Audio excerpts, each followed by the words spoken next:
Alors d'où viennent les noms de famille? Eh bien, à partir du XIe siècle, les seigneurs vont commencer à regrouper les paysans dans des villages pour mieux les contrôler et pour mieux gérer l'impôt. Auparavant, il n'y avait pas de nom de famille, c'était uniquement des prénoms.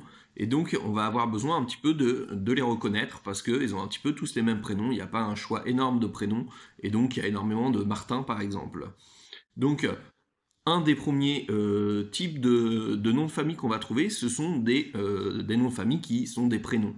Donc, parmi les plus donnés en France, on a les Martin, les Thomas et les Bernard, par exemple. Donc, il arrive fréquemment qu'on ait un prénom, et souvent, on va prendre le prénom du père. Donc, on va avoir le prénom du fils et on va associer le prénom du père derrière comme nom de famille. La deuxième possibilité, ça va être un indicateur géographique. Alors ça peut être très local, c'est comme ça qu'on va avoir des du chemin, du moulin, du château, etc. Et on va se référer, du pont, on va se référer à quelque chose de très proche, de très local. Ça peut être aussi le nom d'un village qui est à proximité, puisque à ce moment-là, il y a très peu de mobilité, et il suffit juste qu'on soit issu d'un village de 2-3 km pour être un étranger au village. Donc ça peut être très local, et puis on va avoir des changements de région tout simplement. Donc on va avoir le breton, le normand, et donc ça peut être une deuxième possibilité.